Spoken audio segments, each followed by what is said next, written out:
And the weather is beautiful. My name is Dr. Sanjeev Pagrum. I am director of the Mark Lindbergh Center for Humanitarian Action, International Development, and Global Citizenship. It's a center located here at the University of Washington, committed to working with community members like yourselves, students and staff and faculty, to contribute to global change, international development, and to spur research, teaching, and engagement on these various issues. This event is part of a month-long series that we enjoy partnering with African Studies, the law school, and many other departments on. And in a minute, I'm going to introduce to you Professor Nancy Carvel, who is the current chair of our African Studies program. Subsequently, we will introduce Ambassador Fraser, who, as many of you know, is a very close old friend, and I'm very grateful that she made the trip out here to spend some time with us. She'll speak for about 30 minutes or so, and then we'll open up to questions and answers and discussion. So with that, let me have Nancy introduce African Studies and welcome you as well. Thank you, Sanjeev. It's a great privilege to be here tonight to welcome you and to thank you for taking the time to come out here tonight, particularly at this very busy time of year in academia. It's a great pleasure to welcome Assistant Secretary Fraser. And before we move into the introduction, he expects that 2 additional compacts will be signed before the end of 2008 if Congress fully funds the administration's appropriation request. The United States has also enacted the African Growth and Opportunity Act, AGOA, a program which allows responsive and responsible partners in Africa to benefit from preferential access to the approximately $11 trillion American market. With 40 countries presently qualified, AGOA has become a cornerstone of our trade and investment policy in Africa. The 6,400 tariff lines under AGOA results in 98% of all goods from Africa entering the U.S. market duty-free.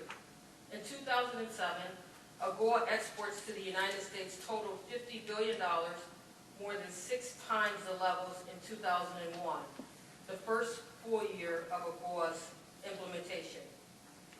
The Millennium Challenge Corporation and the AGOA, the African Growth and Opportunity Act, are important programs strengthening African economies and underscore this administration's cardinal interest in the continent's economic development and commitment to long-term private sector-led growth in Africa.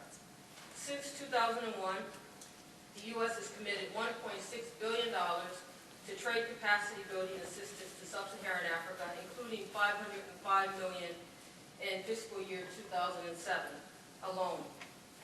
U.S. development assistance to Africa has also exponentially risen from approximately $700 to $800 million in 2001 to $6.7 billion in 2007. We are on track to increase total official development assistance to Africa to $8.7 billion by 2010. We're currently in 2007 at $6.7 billion. In May 2007, President Bush also announced the Africa Financial Sector Initiative to create 7 new investment funds to mobilize more than $1.6 billion through support of the Overseas Private Investment Corporation.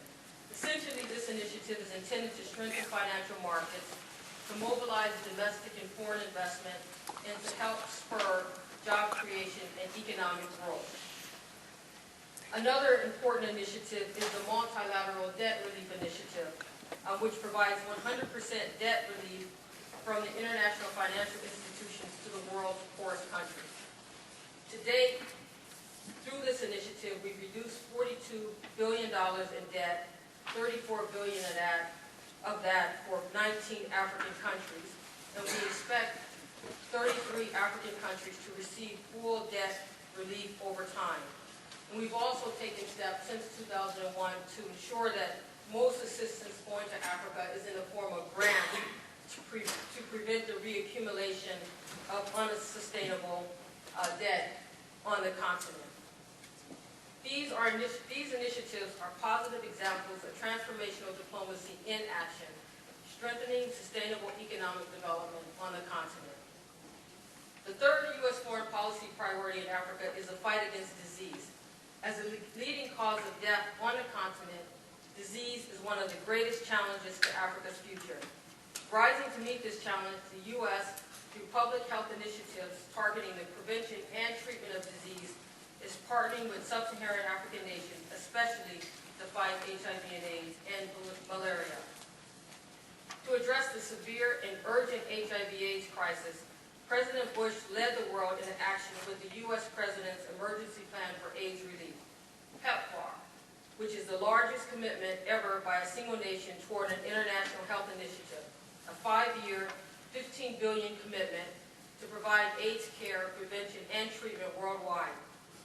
On May 30, 2007, President Bush asked Congress for an additional $30 billion over the next 5 years to double America's initial commitment of $15 billion. Thus far, PEPFAR has provided treatment for 1.4 million people, 1.3 million of those are in sub-Saharan Africa, care for 6.6 million people living with HIV and AIDS, prevention outreach to approximately 58 million people, and supported prevention of mother-to-child transmission services for more than 10 million pregnant mothers. We are also the first country to pledge funding in 2001 for the Global Fund for HIV/AIDS, TB, and malaria. At the time in 2001, it was only an idea. Now the United States is the largest contributor to the Global Fund, pledging more than $3.5 billion and providing over $2.5 billion since its establishment in 2001. Responding to the malaria crisis, the President launched the President's Malaria Initiative, PMI, in 2005.